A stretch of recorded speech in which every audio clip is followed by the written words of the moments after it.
En la noche del 12 de noviembre de 1965, el orfanato de Santa Brígida, hogar de 32 niños y 8 cuidadores, fue borrado del mapa por un incendio voraz en los picos de Europa.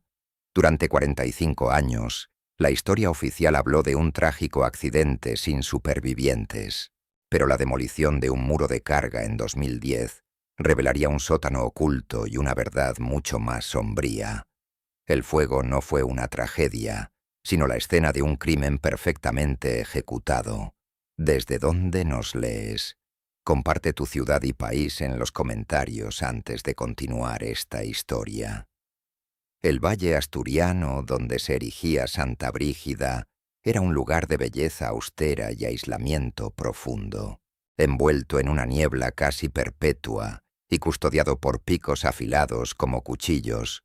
El orfanato era una institución tan imponente como el paisaje que lo rodeaba. Para las aldeas cercanas, era un recordatorio constante del poder de la Iglesia y del destino de los desamparados en una España que apenas despertaba de su larga posguerra. Un lugar respetado y, sobre todo, temido.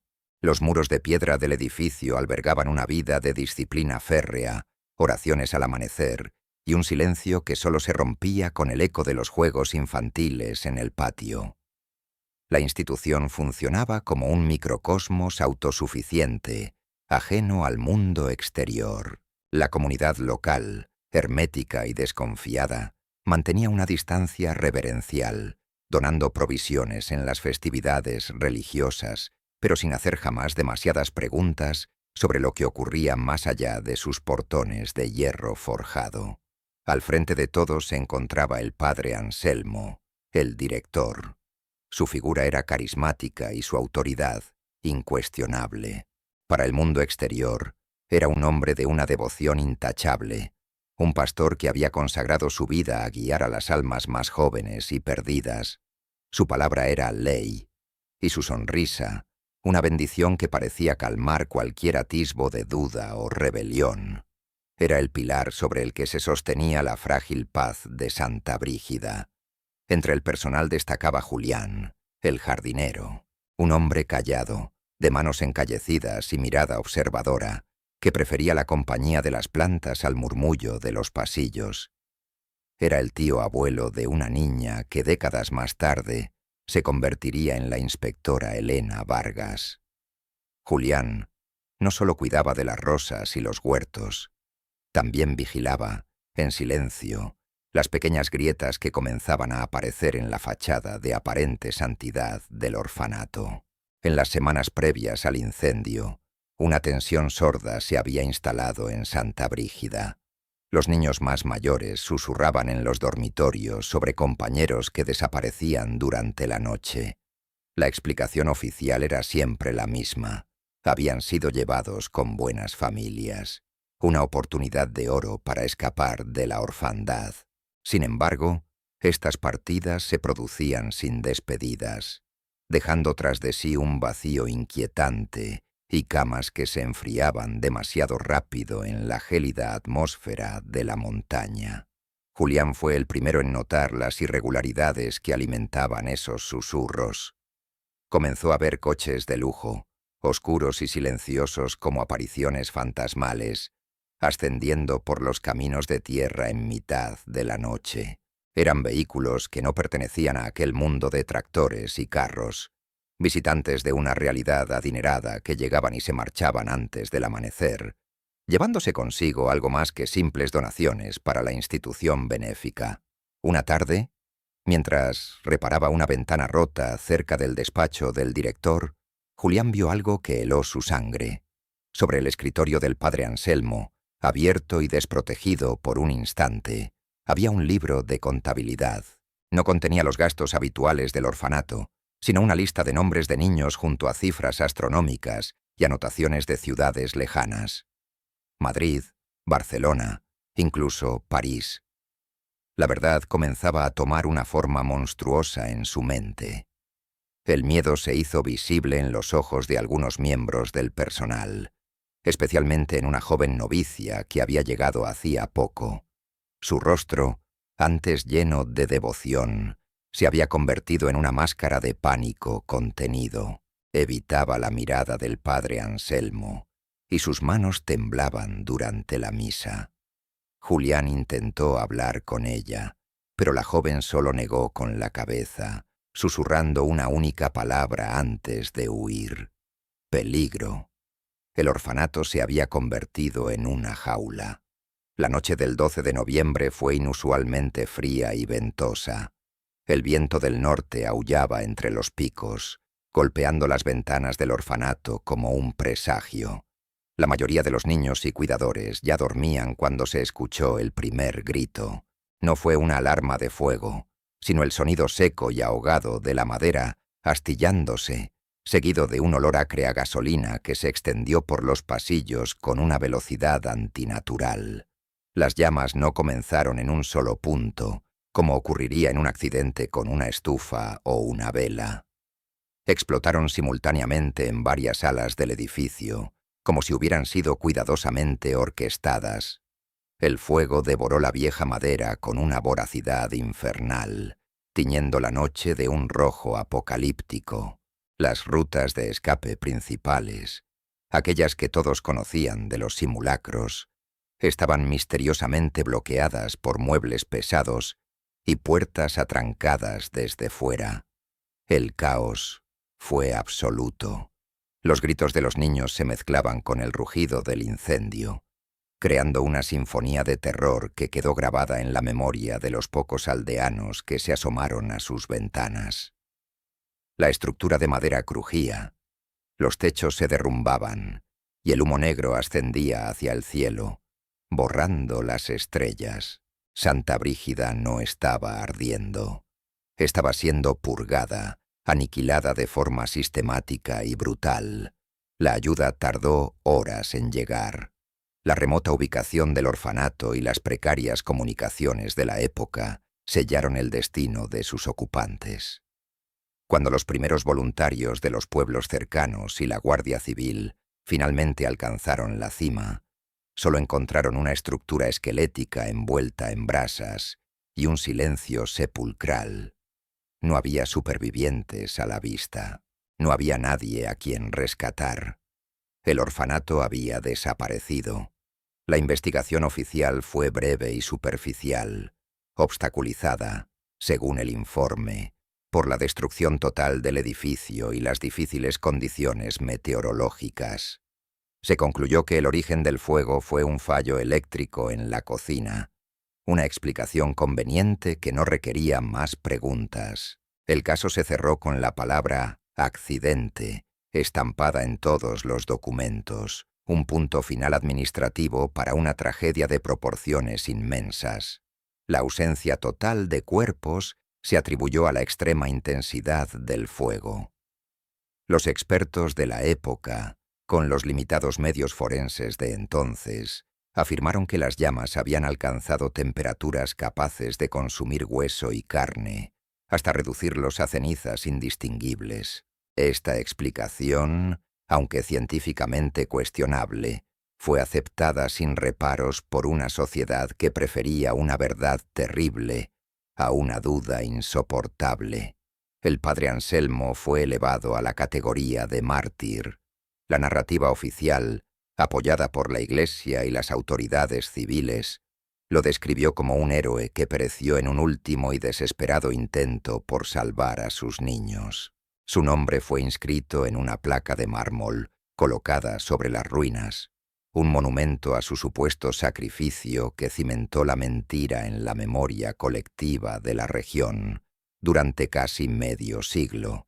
La comunidad local lloró a sus muertos anónimos.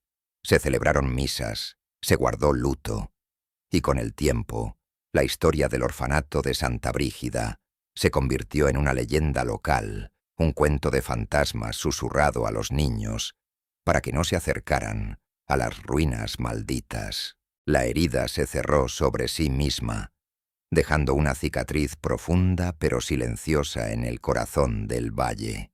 El tiempo, el mejor cómplice del olvido, comenzó su lento trabajo de erosión. La nieve cubrió las ruinas en invierno, y la maleza las reclamó en verano. Las generaciones cambiaron, y los testigos directos de aquella noche fueron desapareciendo. El misterio del orfanato quedó enterrado bajo capas de tierra, silencio y una historia oficial que nadie se había atrevido a desafiar. Julián, el jardinero, figuraba en la lista oficial de víctimas junto a los demás cuidadores y los 32 niños.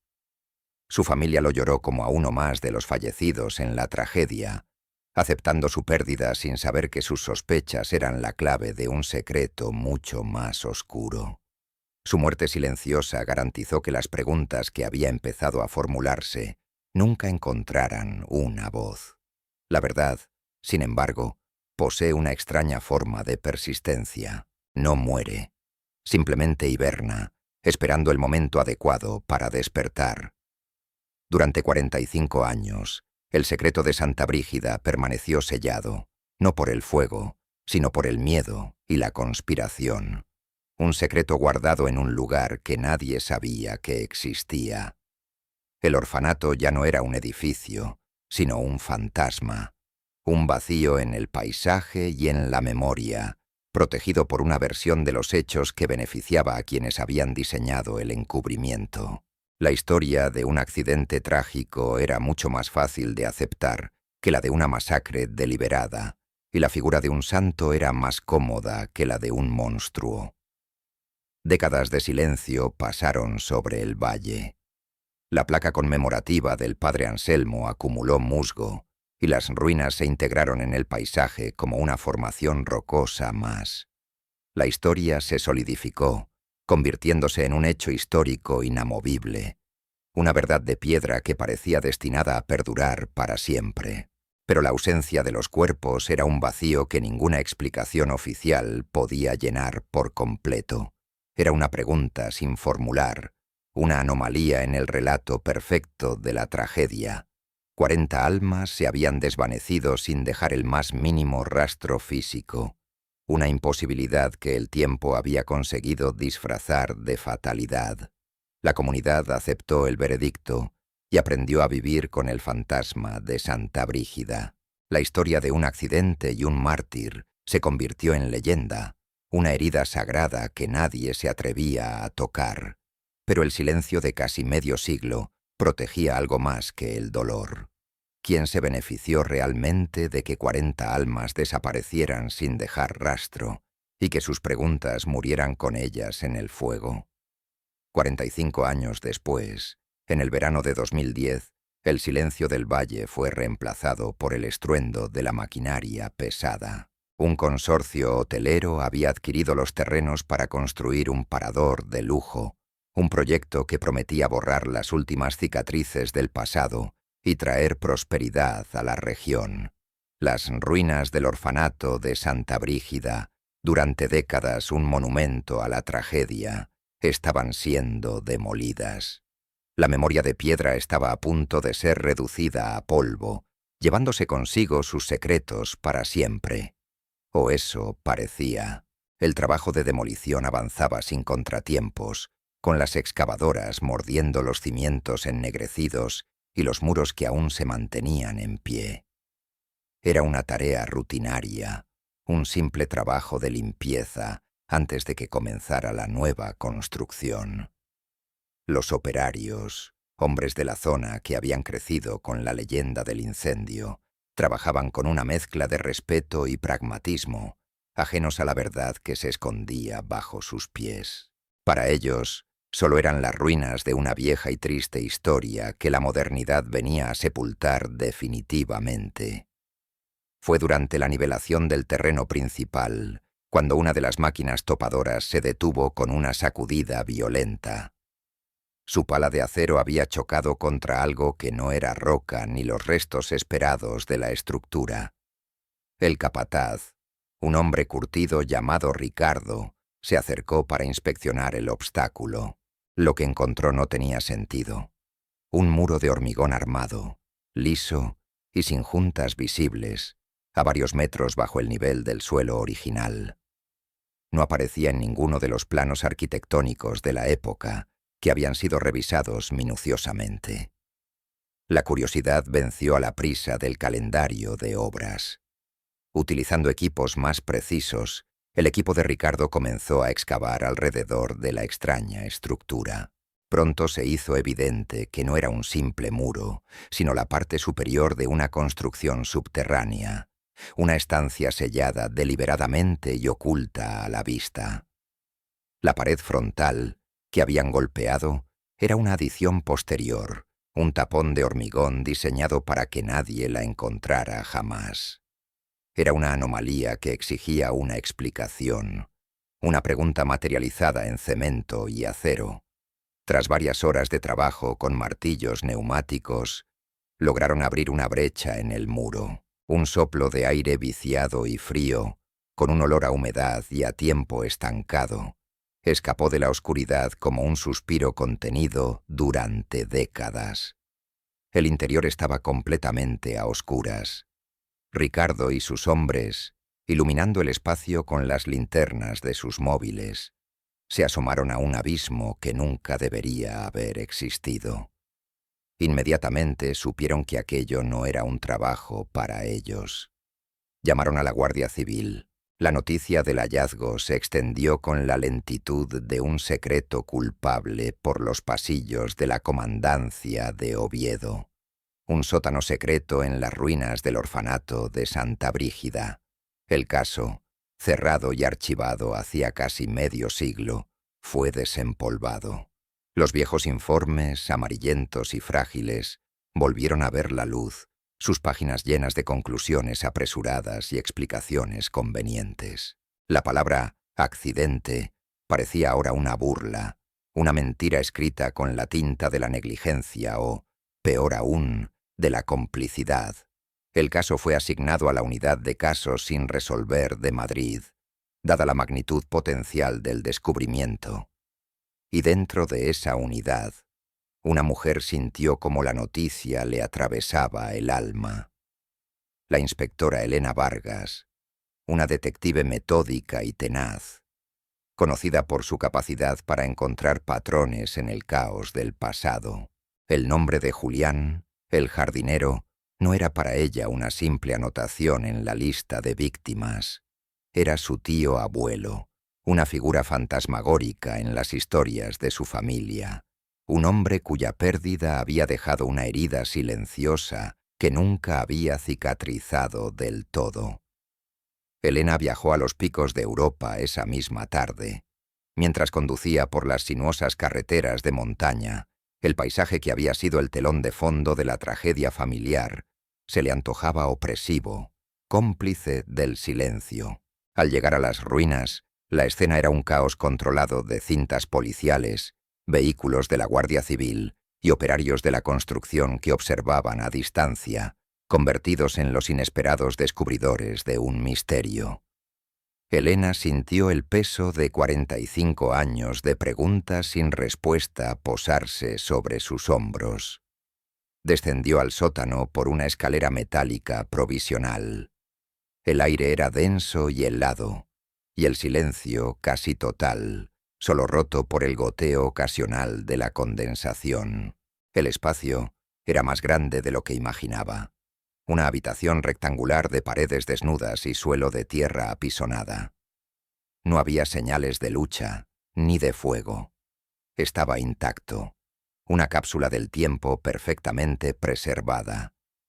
Pero lo que contenía era mucho más perturbador que cualquier escena de un crimen violento. No había restos humanos.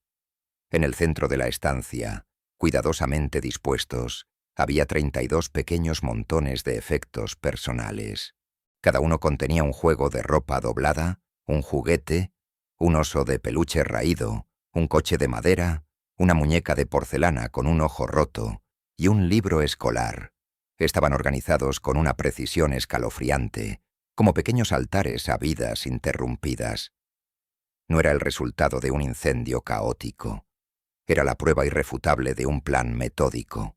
Alguien había empaquetado las vidas de esos niños antes de hacerlos desaparecer.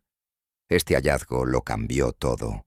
La narrativa oficial de un accidente trágico se hizo añicos contra la evidencia de aquella premeditación heladora. El fuego no había sido la causa, sino la consecuencia, una cortina de humo, literal y figuradamente, para ocultar lo que realmente había sucedido en Santa Brígida. La investigación ya no trataba de esclarecer una fatalidad del pasado. Se había convertido en ese mismo instante en la caza activa de un asesino en masa que había permanecido oculto durante casi 5 décadas. Elena recorrió la habitación, su mente analítica luchando contra la oleada de emociones que amenazaba con desbordarla. Cada objeto era un grito mudo, una historia truncada. Pensó en su tío abuelo Julián. ¿Sabía él lo que estaba pasando? ¿Fue su silencio parte del precio que pagó por descubrir la verdad? Su motivación personal se fusionó con su deber profesional, convirtiendo el caso en una obsesión. No descansaría hasta que cada uno de esos pequeños altares tuviera un nombre y un veredicto de justicia. En una esquina del sótano, semioculta bajo una lona podrida, había una caja fuerte de hierro, oxidada y pesada. No parecía haber sido forzada. Estaba cerrada, esperando. Hizo falta un equipo de especialistas para abrirla, sus herramientas modernas quebrando un sello de casi medio siglo. El chirrido del metal al ceder resonó en el sótano como el primer sonido de una verdad que había estado demasiado tiempo en silencio. Todos contuvieron la respiración mientras la pesada puerta se abría. Dentro no había dinero ni joyas, solo 2 objetos. El primero era un grueso libro de contabilidad, con las tapas de cuero agrietadas por la humedad. Sus páginas estaban llenas de una caligrafía pulcra y ordenada. Elena lo abrió con cuidado. No eran las cuentas de un orfanato. Eran listas de nombres de niños junto a fechas, ciudades y cifras de dinero desorbitadas. Madrid, Barcelona, París. La sospecha que había atormentado a su tío abuelo se materializaba ahora en sus manos como una prueba irrefutable. El segundo objeto era aún más críptico. Un único rollo de cinta de magnetófono, guardado en una caja de cartón con la etiqueta Confesión y Salvación. Noviembre 1965. La cinta estaba en un estado delicado, frágil por el paso del tiempo. ¿Qué secretos guardaba esa grabación? La voz de quien había quedado atrapada en esa espiral magnética era una pieza de tecnología arcaica que, sin embargo, podía contener la clave de todo el misterio, la voz del arquitecto de aquella masacre. La inspectora Vargas sintió un escalofrío. El libro de contabilidad era la prueba del móvil, la evidencia de una red de adopciones ilegales, de tráfico de niños. Era la confirmación de que el padre Anselmo, el mártir venerado, no era un santo, sino un monstruo con sotana. La figura heroica que la comunidad había llorado durante décadas se desmoronaba para revelar un rostro de una maldad inconcebible. La mentira sobre la que se había construido la paz del valle estaba a punto de colapsar. El sótano no era una tumba para los cuerpos, sino para la verdad, un archivo secreto diseñado para preservar las pruebas del crimen, quizás por un cómplice con remordimientos o como una póliza de seguro. Los niños no habían sido reducidos a cenizas por el fuego. La ausencia de sus cuerpos ahora adquiría un significado mucho más siniestro. Si no murieron en el incendio, ¿dónde estaban? ¿Qué fue de ellos? La pregunta abrió un abismo de posibilidades, cada una más terrible que la anterior. La demolición se detuvo por completo. Las ruinas del orfanato de Santa Brígida fueron declaradas escena de un crimen a gran escala. Equipos forenses de Madrid llegaron para peinar cada centímetro del terreno, buscando cualquier indicio que se hubiera pasado por alto en la investigación original de 1965.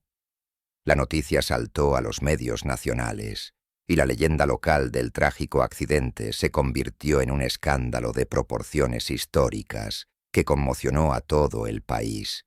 Elena Vargas se quedó sola en el sótano por un momento, sosteniendo el libro de contabilidad en una mano y la cinta en la otra. El peso de aquellos dos objetos era inmenso. Eran las llaves que podían abrir las puertas de un pasado sellado con fuego y miedo. La investigación que tenía por delante sería larga y difícil. Tendría que enfrentarse a la resistencia de una comunidad que había aprendido a vivir con una mentira reconfortante y que no estaría dispuesta a aceptar una verdad monstruosa. La figura del padre Anselmo, el héroe, tendría que ser demolida simbólicamente, al igual que los muros de su orfanato. Elena sabía que se enfrentaría a instituciones poderosas, a la Iglesia y a familias influyentes que podrían haber participado en la compra de niños. Desenterrar esta verdad no solo resolvería un caso, sacudiría los cimientos de la memoria colectiva de toda una generación, obligando a muchos a confrontar los demonios que habían preferido ignorar durante demasiado tiempo. El silencio de casi medio siglo se había roto por el golpe de una excavadora, pero la conspiración que lo había mantenido no se rendiría fácilmente. Los culpables, si aún vivían, habrían tenido décadas para perfeccionar sus coartadas y borrar sus huellas. La investigación de Elena no solo sería una lucha contra el tiempo, sino también contra el olvido y contra aquellos que tenían mucho que perder si la verdad completa salía a la luz. La refutación de la narrativa oficial era ahora un hecho. El incendio fue un montaje. Los niños no murieron allí. El padre Anselmo no fue un héroe. Estas nuevas certezas, sin embargo, solo daban lugar a preguntas más profundas y aterradoras. ¿Quién ayudó a Anselmo? ¿Cuántos niños fueron vendidos y cuántos fueron silenciados para siempre? ¿Y qué pasó con los cuidadores, incluido Julián, que se interpusieron en su camino? Elena miró los pequeños montones de ropa y juguetes. Se hizo una promesa silenciosa. Daría voz a cada uno de ellos. Averiguaría sus nombres, sus historias y sus destinos. Su conexión personal con el caso le daba una fuerza que ningún otro detective podría tener. No solo buscaba resolver un crimen, sino recuperar una parte de su propia historia familiar, encontrar el cierre que se le había negado a su familia durante 45 años. La maquinaria pesada en el exterior permanecía en silencio, como bestias de acero, esperando órdenes. El proyecto del hotel de lujo quedó suspendido indefinidamente.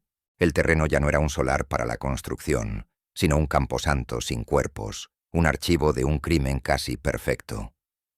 La paz del valle se había roto para siempre, reemplazada por la incómoda presencia de una verdad que emergía lentamente de las profundidades de la tierra. La investigación oficial del caso del orfanato de Santa Brígida se reabrió formalmente el 12 de agosto de 2010. La inspectora Elena Vargas fue nombrada investigadora principal. Su primera orden fue enviar el libro de contabilidad y la cinta de magnetófono a los laboratorios de criminalística de Madrid para su análisis urgente. Sabía que esas dos piezas eran el comienzo de un largo y tortuoso camino hacia la justicia. El descubrimiento había reescrito el primer capítulo de la historia. El trágico accidente se había revelado como una masacre encubierta. La melancolía por una pérdida inevitable se transformó en rabia y en una urgente necesidad de respuestas. La esperanza de resolver el misterio, que había estado muerta durante décadas, renació de entre las cenizas, frágil pero tenaz. La investigación no había hecho más que empezar. Elena sintió la responsabilidad de las 40 almas desaparecidas. Su trabajo consistiría en reconstruir los últimos días de Santa Brígida, en seguir el rastro del dinero y en identificar a cada cómplice de la red del padre Anselmo. Tendría que enfrentarse a los fantasmas del pasado y a los monstruos del presente, sabiendo que cada paso que diera la acercaría más a una verdad que prometía ser tan devastadora como el fuego que la había ocultado. El sol comenzaba a ponerse sobre los picos de Europa, tiñendo el cielo de los mismos tonos anaranjados y rojos que debieron verse la noche del incendio. Elena salió del sótano y respiró el aire fresco de la montaña. Tenía las pruebas iniciales. el móvil y un punto de partida. Por primera vez en 45 años, las víctimas de Santa Brígida tenían una defensora. Una que no se detendría ante nada. La noche cayó sobre el valle, pero esta vez no trajo olvido, sino la promesa de un amanecer de revelaciones. El caso había vuelto a la vida, y con él, la posibilidad de que la justicia, aunque tardía, finalmente encontrara su camino. El misterio del orfanato silenciado estaba lejos de resolverse, y las sombras que lo envolvían eran profundas y antiguas. Lo que Elena Vargas no podía saber en ese momento era que, al abrir aquel sótano, no solo había desenterrado el pasado, sino que había activado una trampa mortal puesta décadas atrás. Pero el hallazgo de aquel sótano era apenas la primera pieza de un rompecabezas macabro que nadie, ni siquiera ella, estaba preparado para resolver. La investigación comenzó oficialmente en los asépticos laboratorios de la Unidad Central Operativa en Madrid. El libro de contabilidad y la frágil cinta de magnetófono, las dos reliquias rescatadas del sótano, fueron tratados con la reverencia de un hallazgo arqueológico. La primera tarea fue la estabilización. Los expertos en restauración de documentos trabajaron durante días para tratar el cuero agrietado del libro y las páginas manchadas de humedad, asegurando que cada anotación, cada cifra, pudiera ser analizada sin riesgo de desintegración. La cinta, un vestigio de una era tecnológica olvidada, representaba un desafío aún mayor. Su delicada emulsión magnética corría el peligro de deshacerse con un simple mal manejo, convirtiéndose en polvo y llevándose consigo el secreto que había guardado durante casi medio siglo. Mientras los técnicos luchaban contra el tiempo en Madrid, la inspectora Elena Vargas se sumergió en el archivo del caso original de 1965. Los documentos eran un monumento a la prisa y la conveniencia. El informe de la Guardia Civil era escueto, lleno de frases hechas sobre la naturaleza incontrolable del fuego y la imposibilidad de una investigación exhaustiva. Los testimonios de los aldeanos eran breves, casi idénticos en su descripción del caos y su aceptación de la tragedia como un acto de Dios. No había autopsias, ni análisis de acelerantes, ni planos detallados de la escena. Era evidente que la investigación no se había llevado a cabo. Se había cerrado, sellando la versión oficial con una eficiencia que, a ojos de Elena, resultaba profundamente sospechosa. El análisis del libro de contabilidad arrojó los primeros resultados concretos.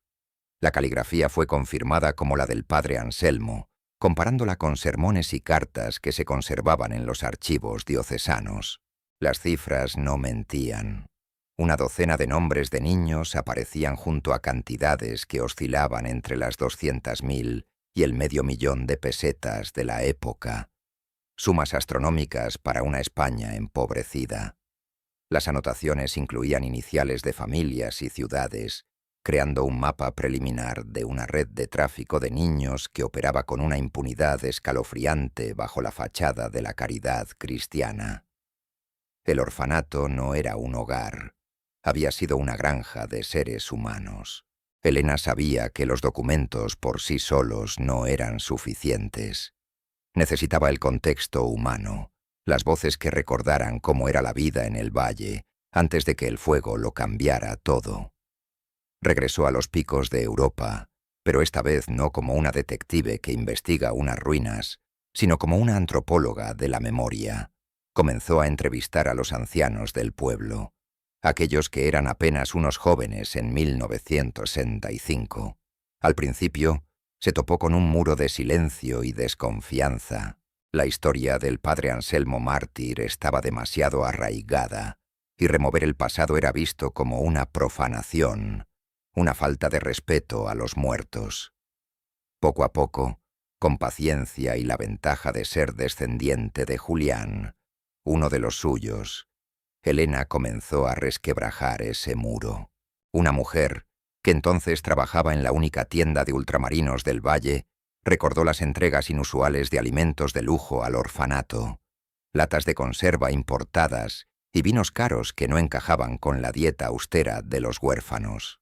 Un antiguo monaguillo, ahora un hombre de 70 años con la mirada perdida, confesó entre susurros que el padre Anselmo a veces recibía visitas nocturnas de hombres con trajes elegantes que nunca asistían a misa y que hablaban en un susurro conspirador en el despacho del director.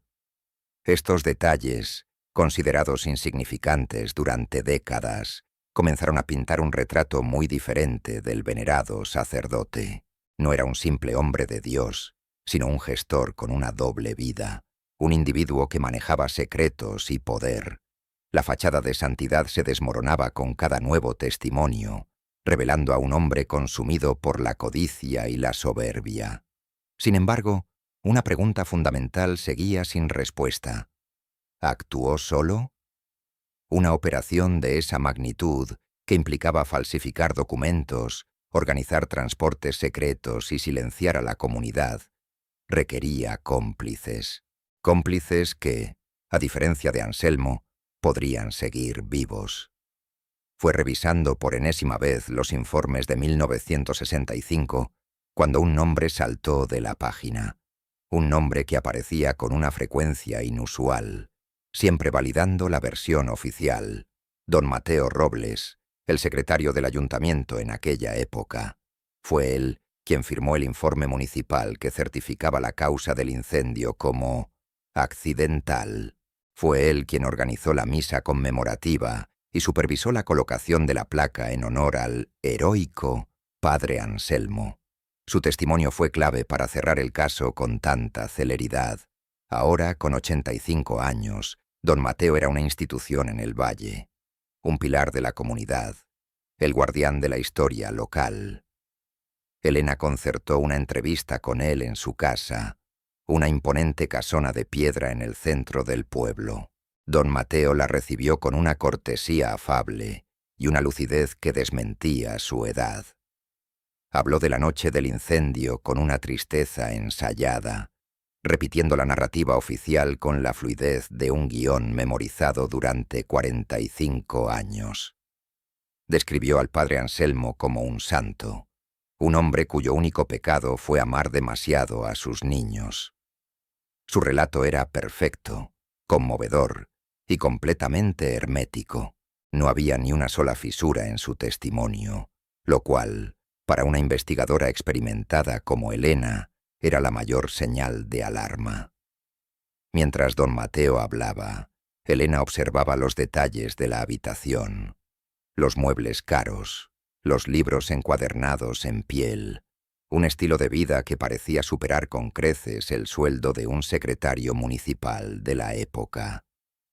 Recordó las cifras del libro de contabilidad. ¿Cuántos de aquellos pagos no habían ido a parar a familias adoptivas, sino a los bolsillos de quienes ayudaron a mantener el secreto? La conversación, aunque cordial en la superficie, se convirtió en un duelo silencioso, una partida de ajedrez, donde cada palabra era un movimiento calculado para proteger a un rey que llevaba mucho tiempo muerto.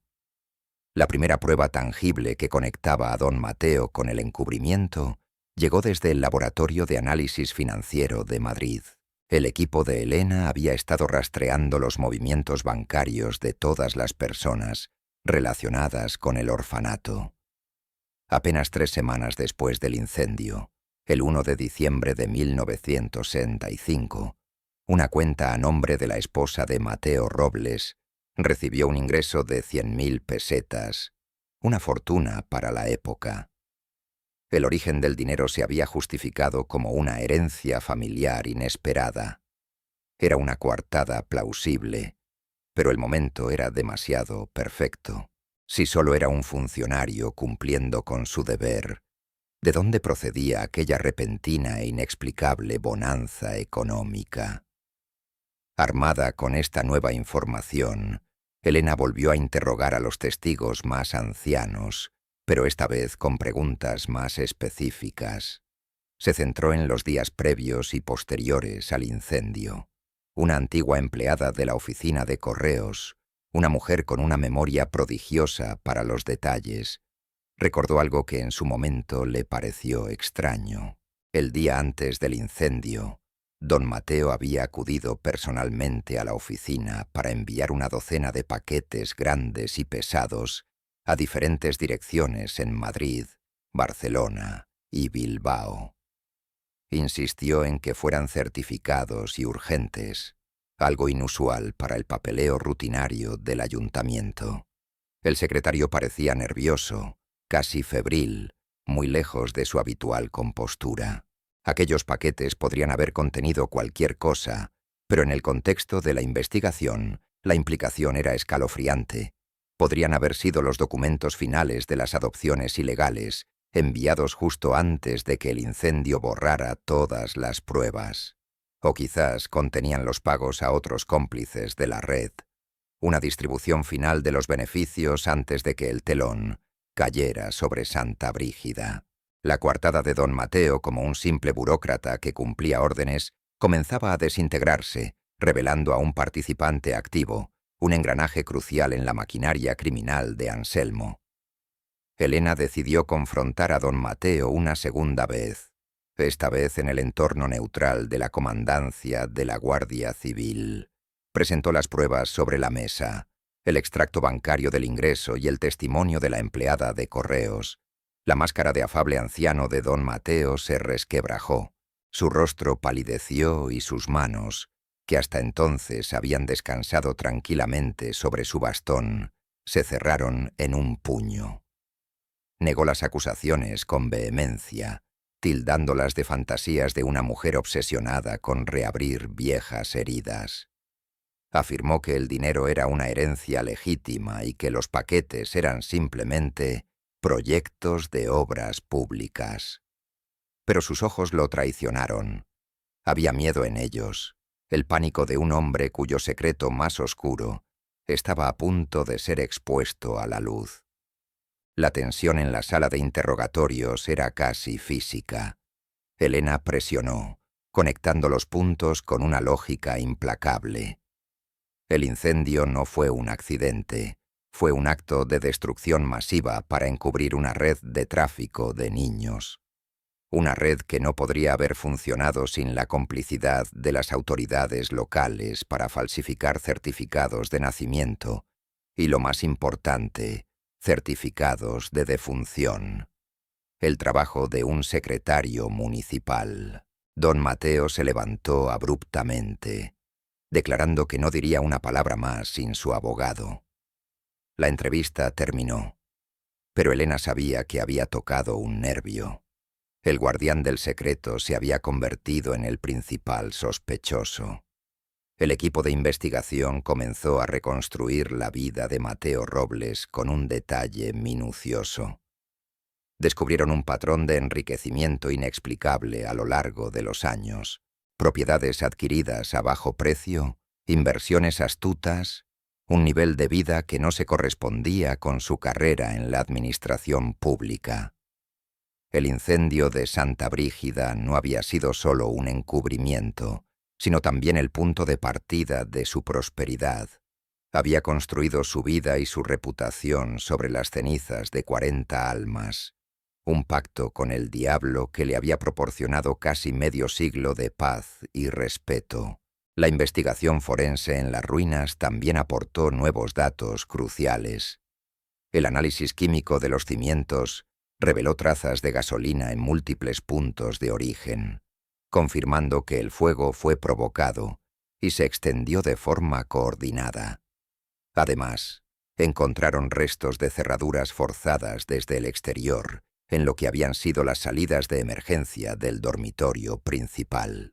Los ocupantes del orfanato no solo fueron sorprendidos por las llamas, fueron deliberadamente atrapados para que no pudieran escapar.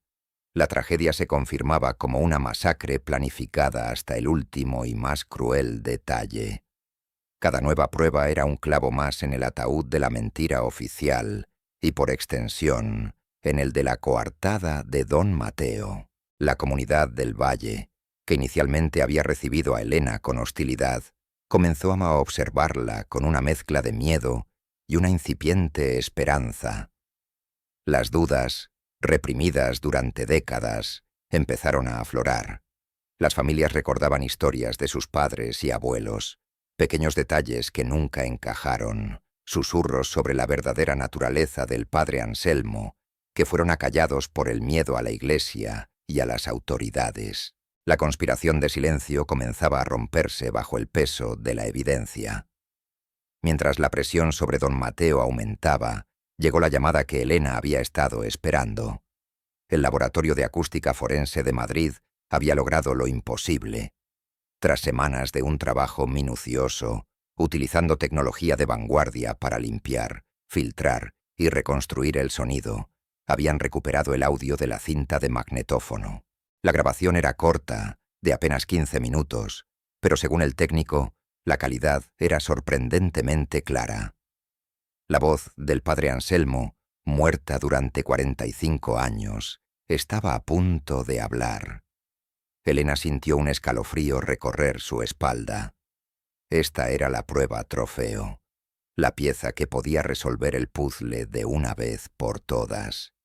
La cinta fue enviada de vuelta bajo estrictas medidas de seguridad. Elena convocó a su equipo más cercano en una sala de reuniones insonorizada. El ambiente era solemne, como si estuvieran a punto de presenciar una exhumación. Colocaron la cinta en un reproductor digital adaptado. El silencio se hizo absoluto cuando el técnico pulsó el botón de reproducción. Durante unos segundos, solo se escuchó el siseo estático del tiempo, el sonido de décadas de silencio acumulado. Y entonces, una voz emergió de la nada, una voz tranquila, culta y cargada de una autoridad escalofriante. Era la voz del padre Anselmo. La grabación parecía ser una conversación, o más bien un monólogo dirigido a otra persona cuya respuesta no se oía. Quizás porque estaba al otro lado de una línea telefónica, o simplemente escuchando en la misma habitación. Anselmo hablaba con una calma monstruosa, detallando los problemas que habían surgido. Mencionaba a niños mayores que hacen demasiadas preguntas y a un jardinero entrometido que ha visto más de la cuenta. La mención de su tío abuelo Julián hizo que Elena contuviera la respiración, su conexión personal con el caso volviéndose dolorosamente real en ese instante. Anselmo continuó exponiendo su solución final. Hablaba de la necesidad de purificar el orfanato, de empezar de nuevo en otro lugar. Describía con una precisión logística aterradora cómo bloquearía las salidas, dónde colocaría los acelerantes y cómo la historia de un fallo eléctrico sería la coartada perfecta. Mencionó explícitamente a su cómplice, la persona que se aseguraría de que la investigación oficial no fuera más allá. ¿Estarán listos los certificados, Mateo? Necesito que todo esté preparado para cuando el humo se disipe. Tu silencio y tu firma nos garantizarán a ambos un futuro próspero. El nombre resonó en la sala como una sentencia de muerte. La confesión era irrefutable. No solo confirmaba la autoría intelectual de Anselmo, sino que implicaba directamente a don Mateo Robles como su principal cómplice, el arquitecto del encubrimiento. La cinta era la voz del pasado, dictando una orden de arresto en el presente. La investigación había alcanzado su punto de inflexión. Ya no se trataba de reconstruir un crimen, sino de llevar ante la justicia a un asesino que se había escondido a plena vista, protegido por el respeto y el miedo que él mismo había ayudado a sembrar. Elena apagó la grabación. El silencio que siguió fue más pesado que cualquier palabra. Miró a su equipo, sus rostros una mezcla de horror y determinación. Tenían al culpable. Tenían la prueba definitiva. La fachada de don Mateo Robles, el honorable guardián de la memoria del Valle, estaba a punto de ser demolida, revelando al monstruo que se escondía detrás. La verdad, después de casi medio siglo de hibernación, había despertado con una furia implacable. La inspectora Vargas sabía que el siguiente paso sería el más difícil y peligroso. Arrestar a un hombre como don Mateo en una comunidad tan cerrada no sería fácil. Se enfrentarían a una resistencia feroz. Pero ya no había vuelta atrás. La justicia para los 32 niños y los 8 cuidadores de Santa Brígida, incluido su tío abuelo Julián, estaba finalmente al alcance de su mano. La reconstrucción de la verdad había terminado. Ahora comenzaba la cuenta atrás para la revelación final. El viaje de regreso a la comandancia fue un ejercicio de contención. Elena sabía que no poseía solo una prueba, sino el eco de un crimen, la voz de un monstruo, explicando su obra maestra. El pasado ya no susurraba, estaba a punto de gritar. ¿Qué diría aquella voz surgida de la tumba y a cuántos más arrastraría consigo al abismo? El viaje de vuelta a los picos de Europa fue tenso y silencioso. La inspectora Elena Vargas no transportaba simplemente una prueba. Llevaba consigo la voz de un fantasma, una confesión encapsulada en ondas magnéticas que había esperado casi medio siglo para ser escuchada. En el dispositivo digital que protegía con su vida, residía el poder de demoler el último pilar de la gran mentira de Santa Brígida. No se trataba solo de resolver un caso, sino de ejecutar una sentencia que el tiempo había dejado en suspenso. El plan de acción se trazó con precisión militar. No habría citaciones formales ni avisos previos. Irían directamente a la fuente del encubrimiento, a la casa de don Mateo Robles, para que la verdad resonara entre las mismas paredes que su riqueza mala vida había construido. El convoy de vehículos indistintivos de la Guardia Civil ascendió por las sinuosas carreteras del valle, al amanecer, una serpiente de metal oscuro, deslizándose en un paisaje que aún despertaba. Los pocos aldeanos que se cruzaron con ellos los observaron con una mezcla de curiosidad y temor, intuyendo que aquella visita no era de cortesía. La llegada a la plaza del pueblo fue un acto de interrupción deliberada, un desafío a la paz artificial que don Mateo había custodiado con tanto celo. Se detuvieron frente a su casona de piedra, un edificio que exudaba una autoridad tan antigua y sólida como las montañas que lo rodeaban. La operación no buscaba solo un arresto, sino un derribo simbólico. Don Mateo Robles los recibió en la puerta, apoyado en su bastón de madera noble, con una expresión de indignación perfectamente ensayada. Su rostro, surcado por las arrugas de 85 años de una vida respetada, se contrajo en una mueca de desdén. Acusó a Elena de acoso, de profanar la memoria de la comunidad con sus fantasías retorcidas. Su confianza era la de un hombre que había sobrevivido a su crimen durante tanto tiempo que había llegado a creerse inmune a las consecuencias. Se sentía protegido por su edad, por su reputación y, sobre todo, por el pacto de silencio que creía eterno. Invitó a Elena a pasar con un gesto teatral, seguro de que podría desmantelar sus acusaciones una vez más.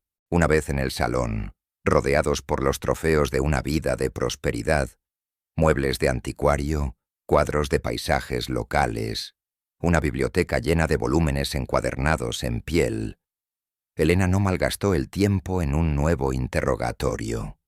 Sabía que las palabras serían inútiles contra un muro de negaciones perfeccionado durante décadas. En su lugar, de manera metódica y sin decir una palabra, colocó un pequeño reproductor de audio digital sobre la mesa de caoba pulida. El dispositivo, moderno y minimalista, parecía un objeto de otro mundo en aquella estancia anclada en el pasado.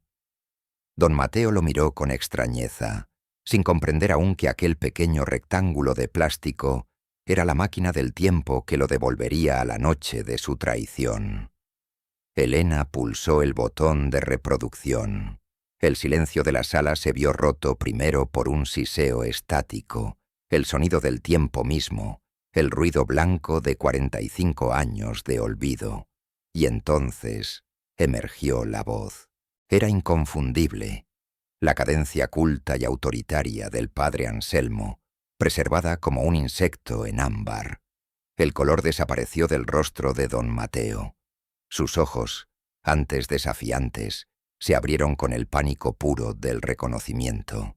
Era una voz que no había esperado volver a oír jamás. La voz de su cómplice, la voz de su condena, hablándole desde las profundidades de la tumba. Su cuerpo, antes erguido con arrogancia, comenzó a temblar visiblemente. La grabación continuó, llenando la estancia con la escalofriante calma de Anselmo mientras detallaba su plan. Habló del jardinero entrometido, Julián, que había visto demasiado, y de la necesidad de una solución final para los niños mayores que hacían preguntas incómodas. Cada palabra era un martillazo contra la fachada de don Mateo. La voz de Anselmo describió el incendio no como una tragedia, sino como una limpieza necesaria, una operación logística para borrar todas las pruebas de su red de tráfico de niños. El respetado secretario municipal ya no era un anciano venerable. Era un espectro atrapado en la evidencia de su propio crimen, obligado a revivir el momento en que vendió su alma por un futuro próspero. El clímax de la grabación llegó con una claridad devastadora. La voz de Anselmo, impregnada de una confianza absoluta en la complicidad de su interlocutor, pronunció las palabras que sellarían el destino de don Mateo para siempre. «Estarán listos los certificados, Mateo. Necesito que todo esté preparado para cuando el humo se disipe. Tu silencio y tu firma nos garantizarán a ambos un futuro próspero». El nombre, Mateo, resonó en el salón como un disparo. En ese instante, el hombre de 85 años se derrumbó sobre sí mismo, el aire escapando de sus pulmones en un sollozo ahogado. La fortaleza de mentiras que había construido durante toda una vida se había desmoronado en apenas unos minutos. No hubo una confesión verbal. No fue necesario. Su colapso fue una admisión de culpabilidad más elocuente que cualquier palabra. Sentado en su sillón, con la cabeza entre las manos, el honorable guardián de la historia del valle se convirtió en lo que realmente era: un cómplice aterrorizado, un hombre cuya codicia juvenil lo había encadenado a un monstruo. El motivo, enterrado bajo capas de respetabilidad, quedó expuesto en su patética derrota. Fue el dinero, la promesa de escapar de una vida modesta como funcionario de pueblo y ascender en la escala social. Aceptó firmar certificados de defunción para niños que sabía que estaban vivos, y guardó silencio sobre una masacre a cambio de una vida de confort que ahora se revelaba como una jaula dorada. Elena Vargas hizo una señal a sus agentes. El acto de la detención se llevó a cabo con una sobriedad casi ceremonial.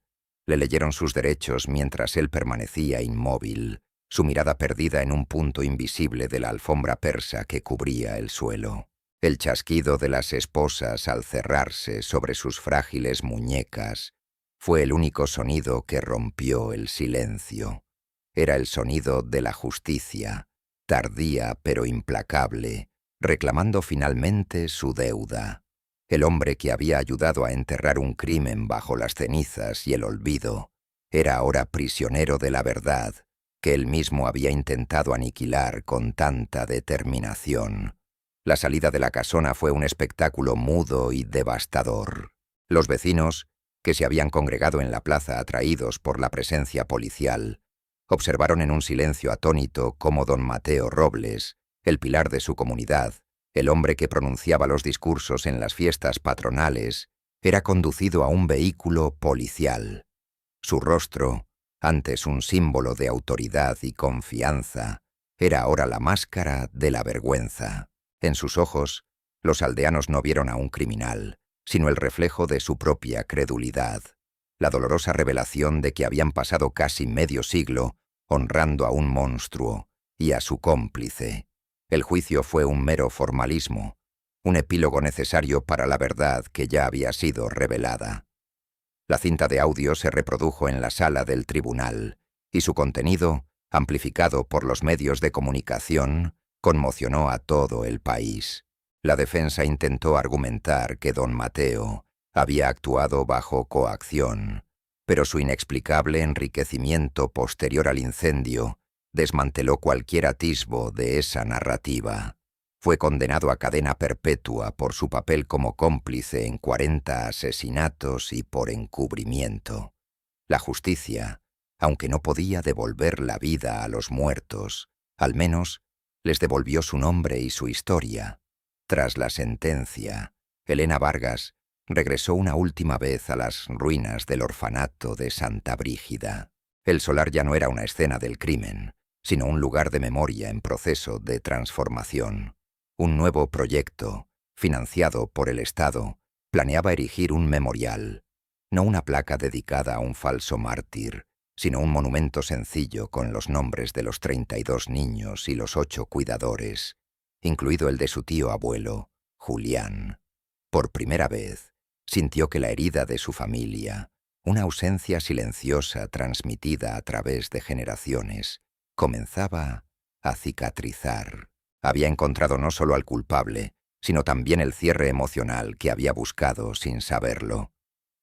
La parte más compleja de la resolución fue contactar a los supervivientes, los 12 niños que habían sido vendidos a través de la red de Anselmo.